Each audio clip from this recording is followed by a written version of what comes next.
With the plastic bag right over this small sapling, you're going to collect all the water from these leaves, and this tree acts like a pump.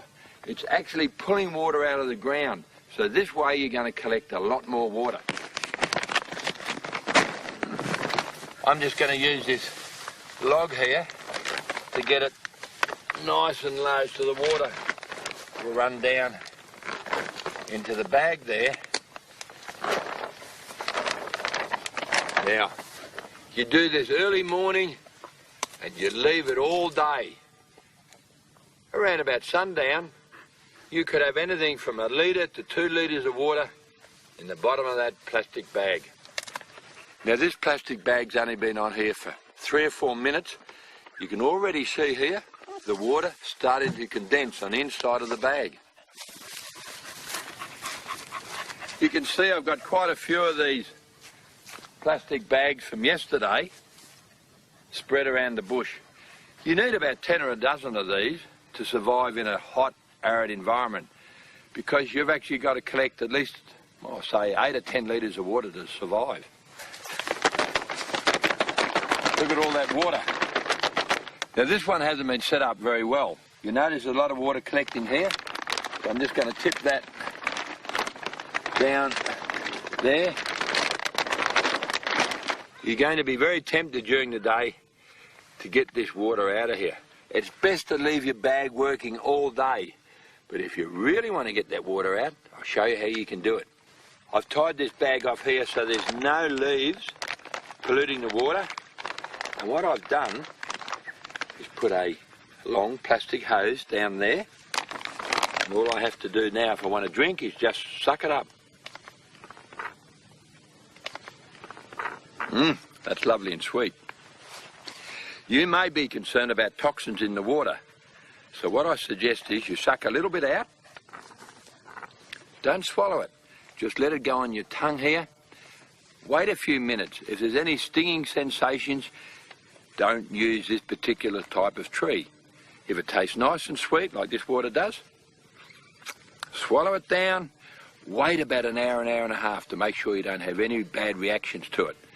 If all sweet after an hour and a half, go for it. There is another way to get water out of the ground and out of plants, and that's to make a solar still.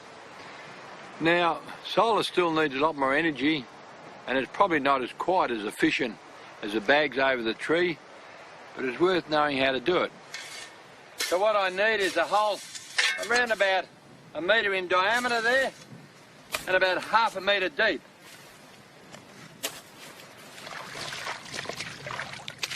The advantage of this still is that you can use salt water, filthy, dirty, fresh water. You can even use urine. So we're going to put this in the still. Once I've got the hole dug, I've got to get the water in here and all my leaves. Now, I've just picked up a couple of pieces of old plastic. I'm going to line the bottom of the hole with this and a bag here to hold the water. And then I'm going to put all the leaves in right round on top of that. Now I'll just put my water in the plastic.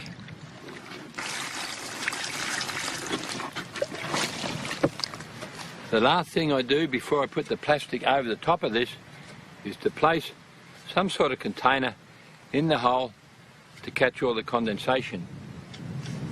The next step is to put the plastic right over the hole and seal it in.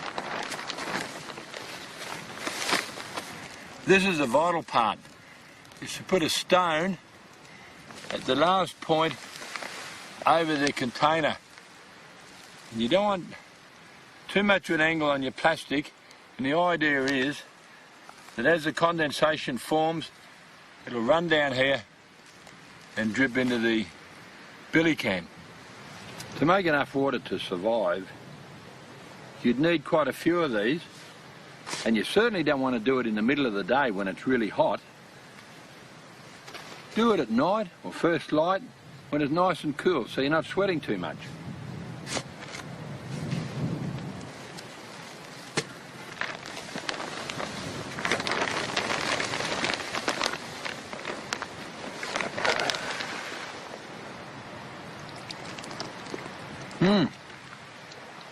That's pretty good. There's about half a litre in there. So, if you're going to survive out here, as I said earlier,